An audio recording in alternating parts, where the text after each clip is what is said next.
বাড়িতে বিদিশা যোগ্য সম্মান পাবে না। তাই তো বলছি তোমরা আলাদা হয়ে যাও।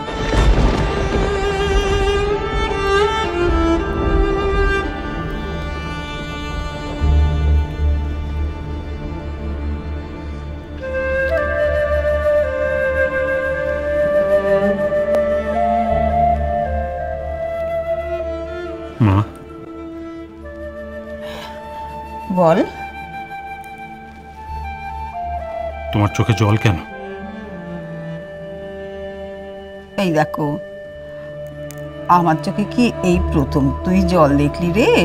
হ্যাঁ,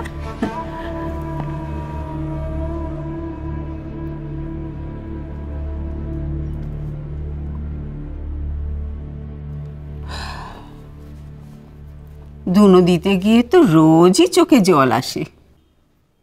ঠিক বলেছ মা, আজ এই প্রথম আমি তোমার চোখের জল দেখলাম না। তাই এটুকু বোঝার ক্ষমতা আমার হয়েছে যে কোনটা ধুনোর জন্যে আর কোনটা মনে কষ্ট পেয়ে। ওই দেখো, কষ্ট পেতে যাবো কেন রে? কষ্ট পাওনি না?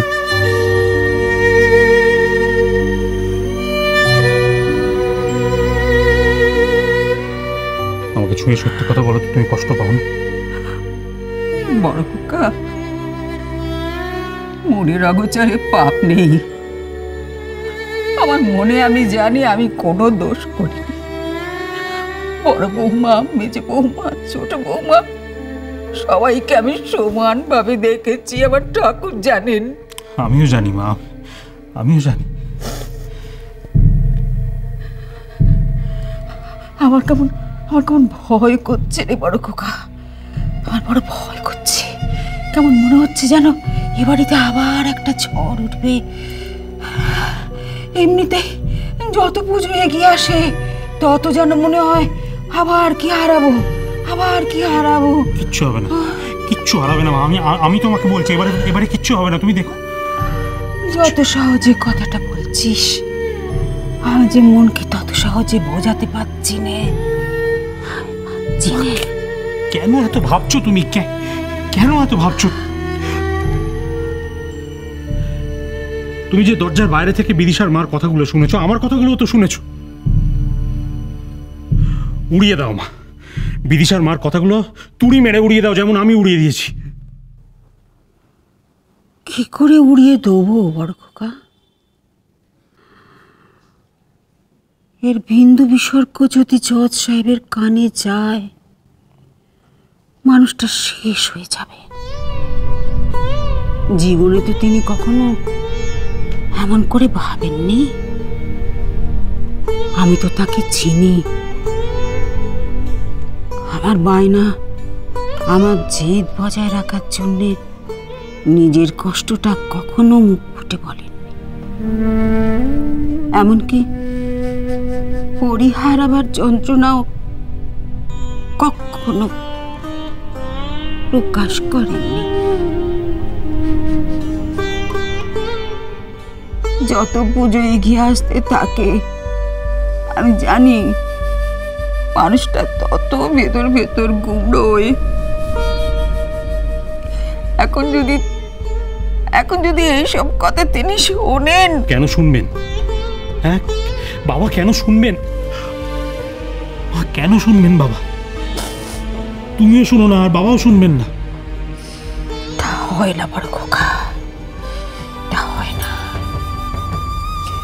সংসার তো সবাইকে নিয়ে, একজনকে নিয়ে তো নয়।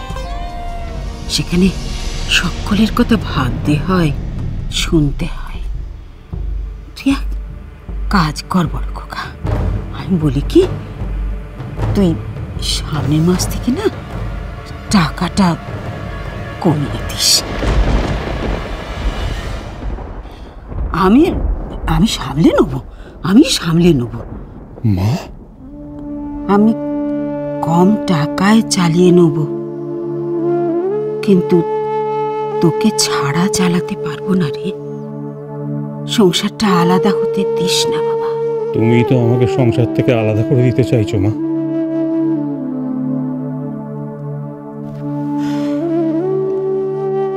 কম টাকায় সংসার চালাবে তুমি, তাই না?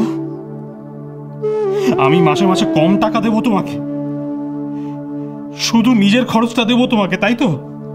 হ্যাঁ, তাহলে কি জন্য এক সংসারে আছি আমরা? কি শিক্ষা পেয়েছি বাবার কাছ থেকে, তোমার কাছ থেকে, ছোটবেলা থেকে? হ্যাঁ, আমি পারবো না মা, আমি এসব পারবো না, আমি তোমাকে বলে রাখলাম। কথা শোন বড় খোকা, তুমি আমাকে একটা কথা বোঝাতে আসবে না, কিচ্ছু বুঝবো না আমি। এবার আমি নিজেরটা বুঝে নেব। বড় খোকা আমার দিব্যি রইল।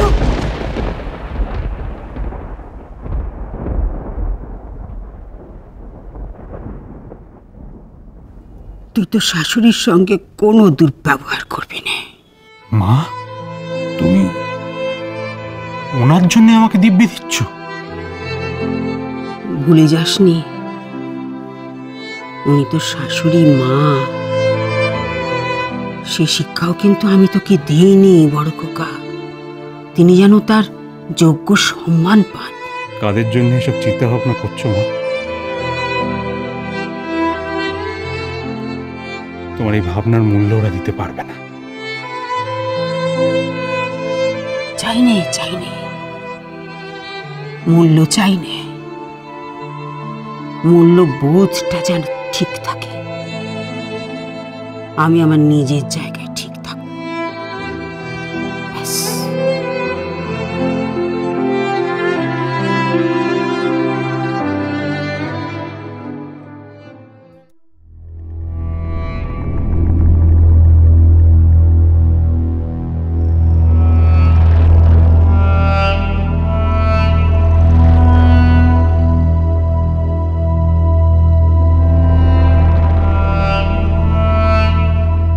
সবার সামনে তুমি ঝিলিকের কাছে ক্ষমা চাও।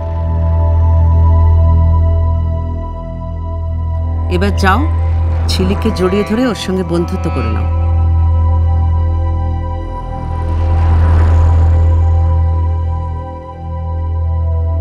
নিজের জায়গাটা হারালেই তো পড়ি।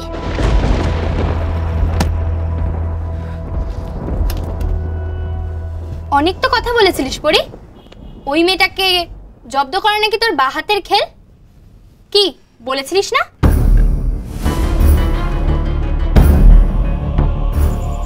কি রে পড়ি, তোকে দেখি ওই মেয়েটার হাত থেকে থালা পড়ে গেল? হ্যাঁ, বলেছিলাম না ওকে টাইট করা আমার বা হাতের কাজ। দেখবি এবার আমার বা হাতের কাজ। এখন তুই কি বলবি? ওই তো তোকে জব্দ করে চলে গেল, তাও বা যাত্রার কাছে, বর্দির কাছে। এবার দেখবি ওই ঝিলিক তোর নাকের সামনে দিয়ে কিভাবে ডাটের মাথায় ঘুরে বেড়াবে। চুপ করবি তোরা? যেই ডাটের মাথায় আমার সামনে দিয়ে ঘুরে বেড়াবে ওই ঝিলিক, ওকে আমি ঘুরে বেড়াতে দিলে তো ওকে আমি এমন জব্দ করতে পারি যে। তাই নাকি? তুই কি করবি ওকে? তুই জানিস না ঝিলিক।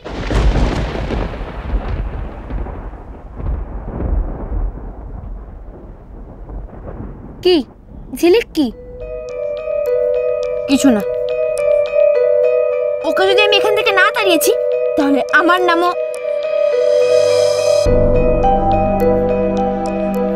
নামও পড়ি না।